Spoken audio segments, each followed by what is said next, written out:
Morning and welcome to a special edition of the Mark Moses Show podcast. As we're always broadcasting from the Anidjar and Levine Accident Attorney Studios. Take back control of your life. Yes, call them today. It's Anidjar and Levine Accident Attorneys. Yes, I am at home right now. It is a Sunday morning. Hope you're having a great weekend so far, but the NBA playoffs are upon us. We had a lot of game one going on yesterday around the association, and tonight's the game that I'll be watching, and probably you as well. Game one from Detroit, the Pistons, the Magic. The Pistons are the 1 seed. Magic just barely getting his A seed. We'll get to that in a second. And yeah, Detroit, the number 1 seed, is an 8.5-point favorite tonight in game one of their best of 7 series against the Orlando Magic. Series during the regular season was 2-2. Even though the last game, what was that, like about 10 days ago there in Orlando, Pistons sat everyone. Magic won by 20 plus. But yeah, series 2-2. I'll take it if you're a Magic fan. Game one tonight. 6:30 with the tip again on NBC. Can't wait.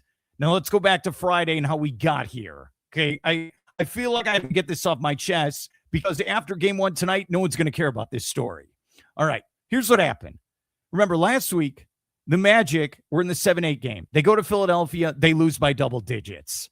They don't look good. It was a terrible performance overall from Banchero, from Suggs. I could go on and on and on.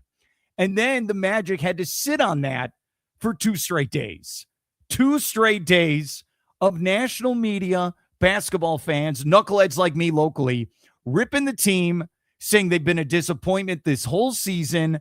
They are a joke, and they are a team that can't win when it matters. And what I liked about the performance Friday night, they took that personally, like it's Michael Jordan, The Last Dance. The Magic decided as a unit, as a collective, that we can't lay down and die. Because remember, Friday night was a do-or-die situation. If they lose to the red-hot Hornets, season's over.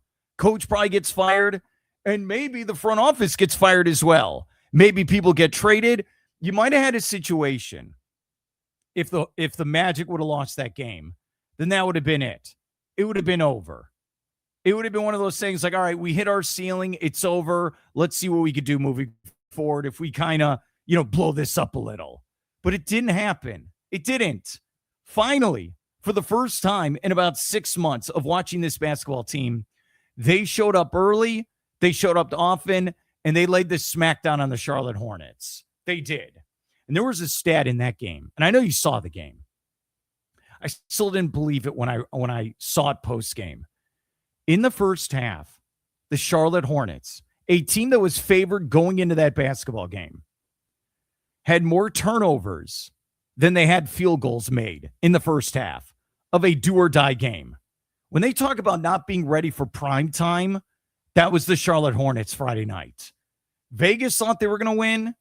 The Charlotte fans showed up to the Kia Center, thought they were going to win. The Hornets thought they were going to win. Heck, the media people, when I was in the press box area, those Charlotte media people wore their best suit, their best outfit, and they already booked their flight to Detroit. They thought, we're going to kick the crap out of the Orlando Magic. Then we're going to get on another plane and we're going to go up to Michigan and we're going to take on the Pistons. And it didn't happen. In the words of Lee Corso, not so fast. And the Magic came out. In the first 5 minutes of that game Friday night, they set the tone. They did. Paolo came out, hit a first couple shots. Suggs came out, hit a couple shots. Carter Jr. hit a couple shots. And it was over. I was telling this to my brother yesterday. That game Friday night at the Kia Center was over at about the 10-minute mark in the second quarter. It was over. It was over. And the Hornets were deer in headlights. And I know this because I've seen this Magic team. First couple games in the playoffs, when they took on Cleveland, they look like a deer in headlights. And it took them a couple games to get it going. They have playoff experience. Now, do they have, we've gone to the Eastern Conference Finals? No, they don't have that experience. But the Magic knew what to do. In a game one do-or-die situation, the Magic were ready to play. and they took it to the Charlotte Hornets. And that's the best they looked all season on offense and defense. And give credit to Paolo. Everyone was questioning, can he be a star? Can he be a primetime player? Can he be a franchise guy?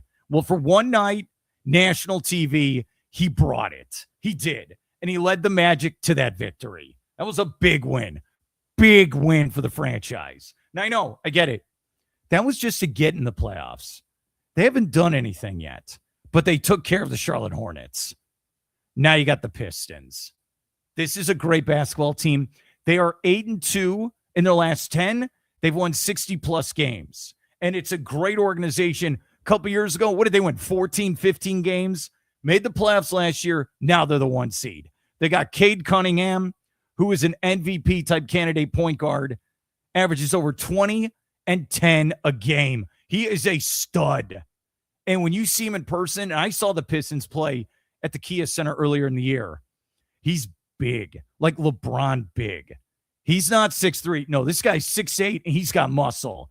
And he can facilitate the basketball, and he can eat you alive on both ends of the court. He is a great player. Then you got Durant down low, where I saw this stat at ESPN.com. Down low, shoots 60% from the field, leads the team in rebounding, all-star, 19 points a game. Durant is a real deal as well. And that's when I look at my keys to this series. Number one for the Magic. Compared to the last 2 years, where they go to Cleveland, they lose the first two.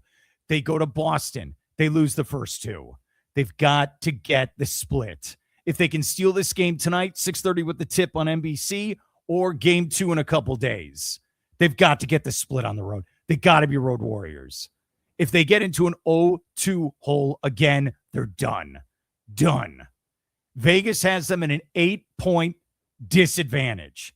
82% feel like right now the Pistons are going to win this game. You've got to win one of these first 2 games. I know it's cliche, but you got to get it done. You have to. You got to split these 2 games. The other thing, what we saw Friday night was very key. The Magic's offense was flowing. People were moving around. People weren't standing around. They were moving around. And Suggs and Black stepped up. So when the Magic were on offense, it was 5-on-5 compared to being on a disadvantage where it's 4-on-5. Those guys have got to step up.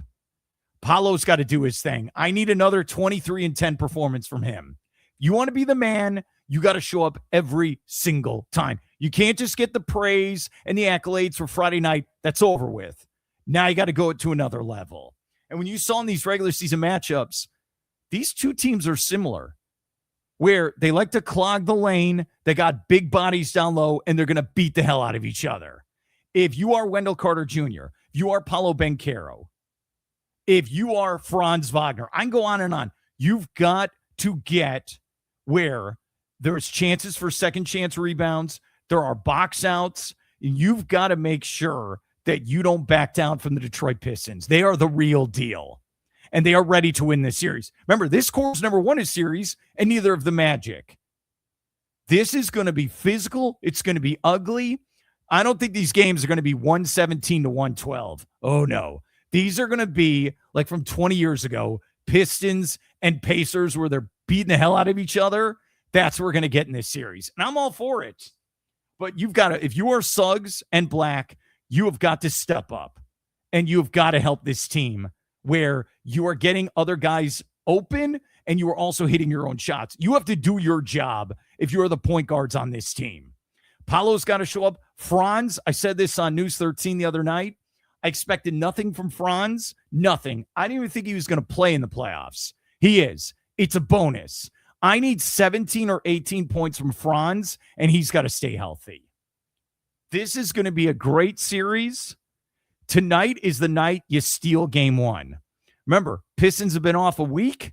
Magic have played 2 big-time, high-pressure games, Philly and Charlotte. They are ready.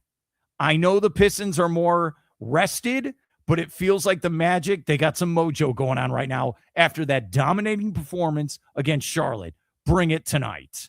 This is what it is. Got to hit your shots from the outside. Got to play great defense. I know I'm asking for a lot, but I'm ready for tonight. 6:30 with the tip. I know there's basketball going on all day today, but I'm ready for tonight. I am. Magic, 8.5-point dog. Tonight at Detroit, let's rock and roll. It's going to be fun. We're going to break it down tonight after the game and full recap tomorrow as well. Have a great Sunday. This is the Mark Moses Show. We're always broadcasting from the Anidjar and Levine Accident Attorney Studios. Good luck to the Magic. We'll break it down later tonight.